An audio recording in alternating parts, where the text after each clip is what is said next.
Hi everyone, welcome to July Makers with Heart, and I get to kick everything off this time. And what we're doing is our favorite products. And it's funny, I've talked to a couple of the other gals and we really struggle on what our favorite products are. And part of it is because you think about the papers, and you're like, oh, I love the papers and everything coordinates and this is great. And then you think about the ink colors and those are awesome because they all interact with each other perfectly and they work so great. And then you think about the mix-ins, and again it's the papers, and they thought about how those integrate with all of your paper packs. So for me, I thought about it cardstock. I mean, what is there not to love about the Close to My Heart cardstock? It's two-tone, so you have the real, true value of the color on one side, and then kind of the second generation or a washed down version of that color on the back side. And so like here for my teacups or my coffee cups, I can switch if they're heavy with milk or if they're a little lighter with milk. So there's a card that I made out of all of those shapes. So I thought, okay, cardstock was it. But as I was unpacking some of my stuff with the move, I realized my passion is the stamps. I fell in love with Close to My Heart in 2006 because of the stamps, and they've only gotten better. They're called acrylic stamps, but really they're made out of this wonderful polymer. They go on acrylic blocks. You can see what you're doing. They're crisp image. There's details. And I'm showing you here more of an up-close view of that. This is the July stamp of the month that I used to make a random stamp piece of paper because I loved a random stamp. And I thought that I would use that for an aquarium visit we did with our friends back a year ago in Long Beach, California, and I realized I don't have those pictures and I'm not going to have time to get them printed and on a layout. So instead I went to my stash because I do have some papers or some printed photos in my stash, and I found these photos of Abra, and it was just different times when we were at the farm.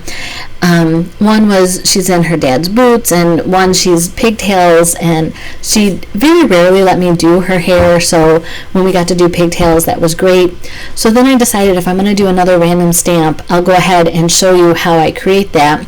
So I went and picked cardstock colors so that I could decide what was going to work with all these photos, because there's different hues in all of them. So I chose, I think this is Gypsy, which is an old retired color, and then Sundance. And then I grabbed my color wheel here because I'm using color theory, colors that are on the opposite sides of each other, like green and red and blue and orange and purple and yellow, then those are automatically the colors that work well together. And I needed to add a base color or a grounding color, and at first I thought it was going to be black because I mean, who doesn't like purple, yellow, and black? But with the photos and the hair color of Abra, I chose the craft paper instead. And I was just pulling out, this is like my farm set that I have, and then this is an old campaign special called Friendship is a Blessing. And then I also always have my Perfectly Imperfect Patterns stamp set as well, and then I did buy the new brushstroke stamp set, so I have both of those now. So I'm using archival black ink, and I'm just going to walk you through what I do to create a random stamp page. And if you're happy with this or know that you don't like to random stamp or don't need to know this information, there are going to be chapters in this video, so you can kind of jump ahead. You can either on the screen you can see the individual little breaks in the bottom line, or in my description I actually have it marked out so you can see what's the start of each chapter. But I'm going to go through and stamp this bigger stamp of the 4 flowers with the archival black because I know I'm going to color these in and I don't want them to bleed, and I did that as well with the 3 flower stem. But now I went ahead and took the New England Ivy color with the green leaves and berries on them because I'm okay if I'm coloring in the leaves in green and it bleeds a little. It's not going to affect anything. In fact, it might actually make the veining look more natural. So again, back to the black archival ink, I'm just adding the single flower. And for me, when I random stamp, I start with some triangle images. I'm sure if you've done anything with random stamping, you've heard that. And then I kind of fill in from there, making sure to turn my page or turn the stamp so that it's all in different directions. And here, because this is a solid 4-petal leaf, I went ahead and grabbed, I think I grabbed Pansy, not realizing that I had Gypsy cardstock, but it all works out in the wash. So because I wasn't going to color these in, I could just use a solid stamp set and it would just add the color for me right away. And now I took a one of the single flowers from my scratch sheet and cut a mask out of it. So then you just line up the petals, and I'm using, I think this is from Brush Strokes. I don't think this is Perfectly Imperfect stamp set, but patterns, excuse me. I think this is from Brush Stroke, and I'm kind of creating a big broadleaf behind some of these flowers. And it's not always the single flower image. Sometimes it's gonna jump over into the 2 or the 3 and 4 petal clusters, but it just gives that some depth. And again, I'm just trying to give some, I don't know, by having this anchor color in your random stamping, it gives your eye some relief. And I'm not going to be using this as a single sheet, so I need to make sure, or try to ensure, that there's that color in several different areas around the page.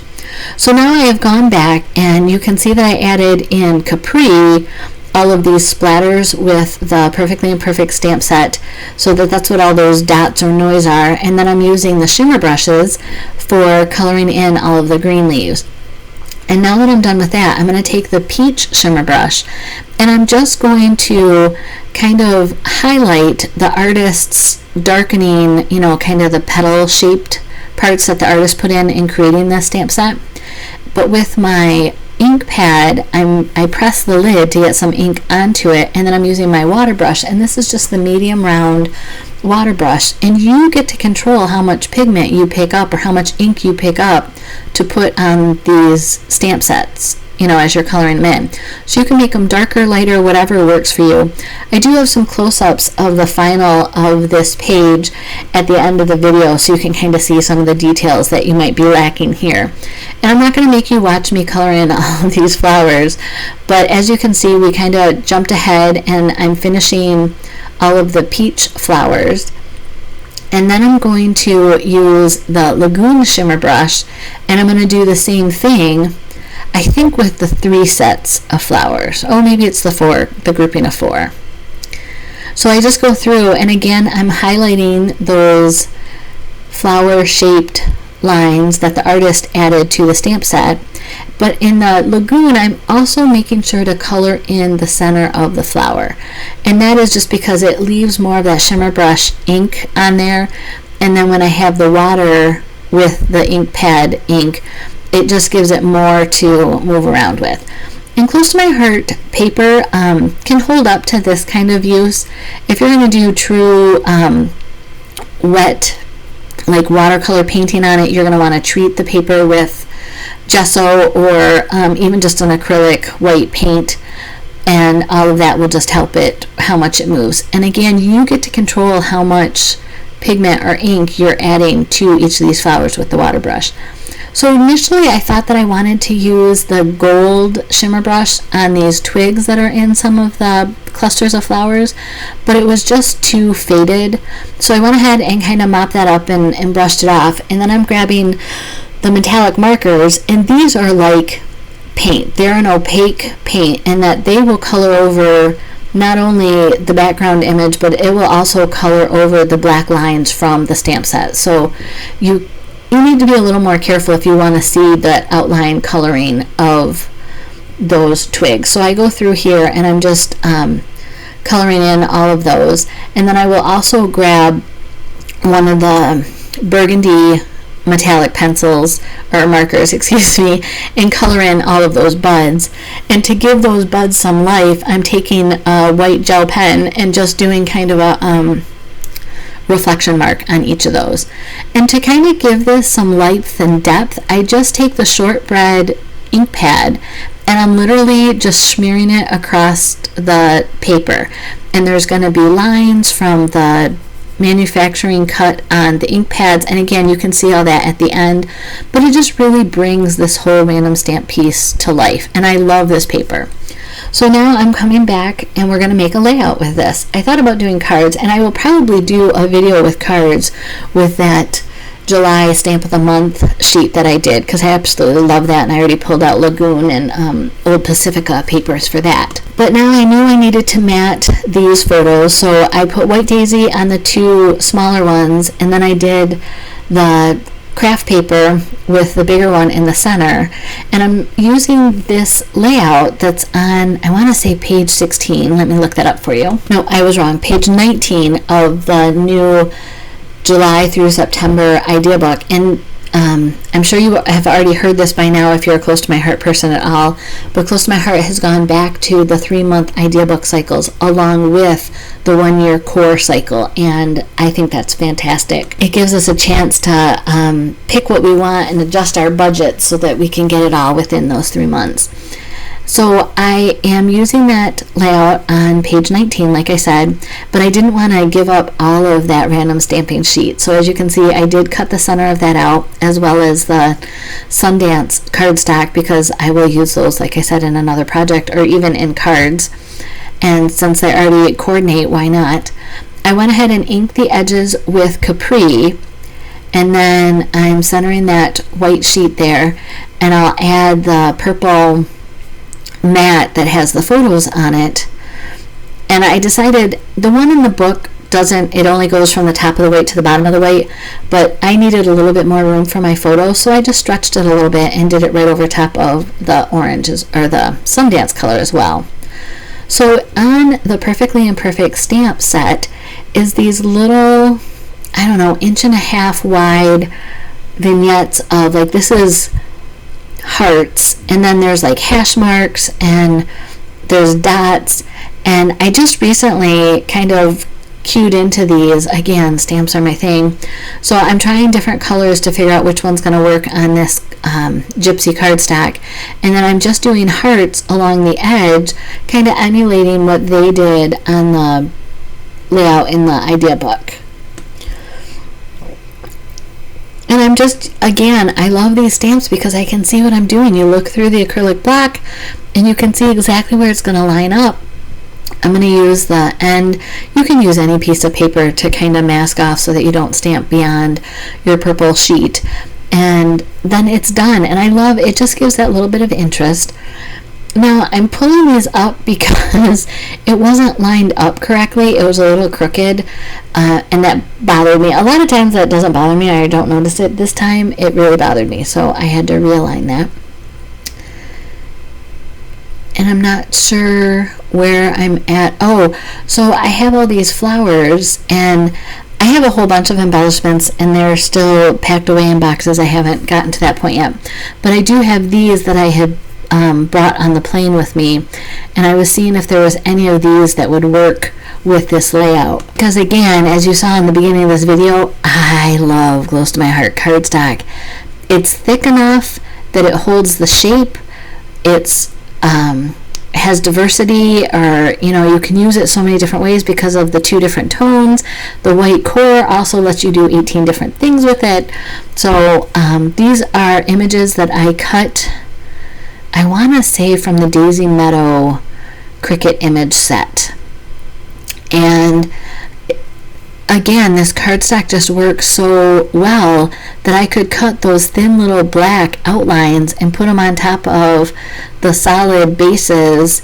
And the solid bases, Cricut can cut those, with its eyes closed, as they say. But all of these little images, outlines, I just love the details that you get from that. And also, it cuts beautifully. The cardstock works so well with dies too. So I guess I have to give cardstock, the Close to My Heart cardstock, an honorable mention. So I'm going to pull more of these flowers. I have 2 different shapes of flowers in the purple, and it was just luck that this was the color that I had used to send to my club gals for the monthly club card project. I will show you how I shape my leaves, but I'm realizing that I need to have something for journaling, and again, going to my stamps, because that's what I'm honoring today. I have my old Faithful Journaling Jots stamp set, and it has these lines that are short and vertical, and then I have some longer ones that are horizontal that I've used in other projects. So just ink those up, and I did put the Versamat with the foam side up under my page so that I am insured to get a better match on that. And here I'm just looking for a piece of paper to mask off the bottom of the stamping, and I end up having that at an angle, so I have to go back through and stamp that one bottom line that only has a partial. But that's okay. I clean my stamp set off and make sure that it's clean because I don't want any partial lines, and then I just ink up the one line at the top, and I can see through and line up that image, and so sure enough, it's all done here. So I went back and grabbed my old Howdy stamp set with the barn and the rooster weather vane on the top of it. But they have this month in the Close to My Heart book, on page 38, they have the On the Farm stamp set with the more whimsical animals. Not that the animals in Howdy aren't whimsical. If you want the stamp set or need to have cows and chickens and that in your lives, go ahead and check out page 38. So I decided to make a tag because I have all this area that I need to fill, and I don't necessarily want to fill it with like splatters or shimmer brush stuff. I kind of don't want to detract from the random stamping that is the base of the page. So I'm just cutting a tag here by hand, and what I did is I saw how wide I needed it for that barn to go on, and then made it a 1/4 inch bigger than that, and then made it 1.5 inches taller than what I needed. And then you just, from the top of the tag, I do a 1/2 inch on each side and then 1 inch down on the edges, and then you just connect those little marks and there you have a tag. I don't know where my crocodile is yet for poking a hole in the tag, so I'm cheating with that and using a sequence to just kind of make it look like a hole, so bear with me. The farm that we were on in Michigan, we had a big blue barn, and so I went ahead and colored the barn blue on this stamp image, and I used my tri-blend markers for the hay and everything. So I just wanted you to know that no, I haven't lost my color sense, but we really did have a big blue barn that we stacked hay in up the side road from us, and this is totally on our farm kind of thing. So as you can see, I was showing you how I shape those leaves for behind the flowers, and it just gives them some more depth. And then with the Hope and Kindness bundle that was available last month, they sent all of these wonderful craft paper die cuts, and so I'm using some of those to kind of bring in more of that craft paper and kind of have it balanced on the page. So just like on page 19, the layout that I'm doing a scrap lift of has kind of that banners. I did it with flowers, and each of my little vignettes has the leaves and the craft paper embellishments. And I needed something more, so I just went back to the center that I had cut out of the random stamp piece, and I'm fussy cutting some of these flowers that you can see, and I will lower those in above where the journaling is. And I'm not sure the dates on this, and I don't have access to my files that I could look up when these photos were taken. And they're all about the same time. I want to say 2.5 to 3 years old here. So I'm just going to tuck that under this purple, the gypsy paper, and I think just gives it just a really nice balance. So you can see there's some shimmer brush that's in the random stamping on the outside, and then here's some close-ups of that random stamping piece. I did use the teeny tiny alphabet to do joy on this, and just in many different directions. You can see the swiping from the ink pad and kind of those lines that it brings in, and it all just works. So be sure to go and spread some love for all the other makers with heart. I know Katie is tomorrow, and then throughout the rest of the week you'll get to see what everybody else picked as their favorite Close to My Heart product. Blessings.